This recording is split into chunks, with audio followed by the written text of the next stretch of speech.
आज मिति 2081 साल 12 महिना 6 गतेका दिन पत्रिसञ्चय नगरपालिका वडा नम्बर 7 किराती चोकमा रहेको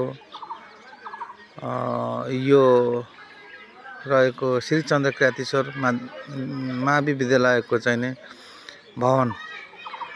यो भवन चाहिँ देख्न सक्नुहुन्छ आदरणीय तपाईं गाइजहरू।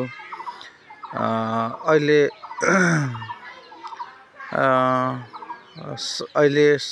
निवर्तमान सांसद डाक्टर सुनिल शर्मा ज्यू र सोख्या सचिव उनको सोख्या सचिवलाई विवेक जी को मेहनतले अर्थात् उहाँको लगनशीलताले यो हाम्रो स्कुलमा भवन पढ्न सफल छ। भवन आदि उदि बनिसकेको छ, लगभग तपाईको अब ढलाइ गर्ने बाँकी छ र अब एक तले यसरी बनिरहेको देख्न सक्नुहुनेछ तपाईं आदरणीय गाइजहरू।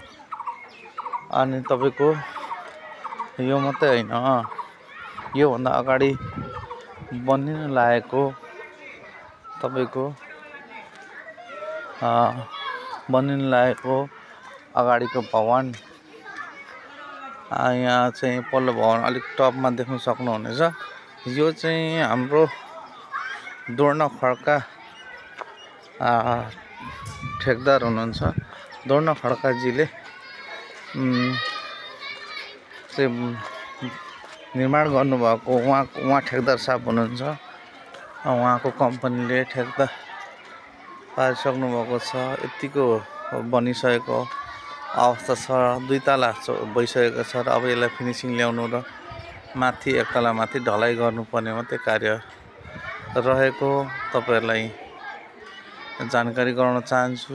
म तपाईको चाहिँ विद्यालय व्यवस्थापन समितिको हैसियतले र यो दोर्नाजीले एकदम छिटो छरितो गरिदिनु भएको छ। दोर्नाजी ठेकदार साहबलाई म हृदयदेखि नै धन्यवाद व्यक्त गर्न चाहन्छु। त्यसैगरी अब डाक्टर सुनिल शर्मा ज्यूले पनि यहाँ दिनुभएको बजेट तपाईको 1 करोड र यो हाम्रो संरचना चाहिँ ढिलो अलि त्यो दोर्नाजी भन्दा धेरै ढिलो भइदिएको कारणले गर्दाखेरि ढिलो गरिरहेको छ काम कारबाहीहरू र यसलाई चाहिँ नै ठेकदार साहबलाई हाम्रो पनि अनुरोध छ अलि छिटो छरितो बनाइदिनु होला भन्ने। तर दोर्नाजी भन्दा चाहिँ धेरै ढिलो बनाउनु हुँदो रहेछ।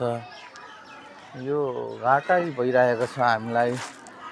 यतिखेर विद्यार्थीहरू पल्लो बेन्चमा पढिरहेको छ, हेर्नुहोस् है पर।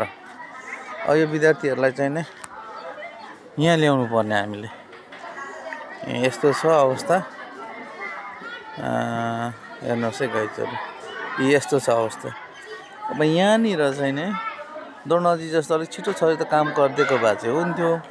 यो ठेकदारले चाहिँ हामीलाई चाहिँ अलिक झुलाइरहेको छ, अरू ढिलो सुस्ती भइरहेको छ। म भन्दै दुःख व्यक्त गर्दछु र यस्तो अवस्थामा रहेको छ हाम्रो स्कुल चाहिँ।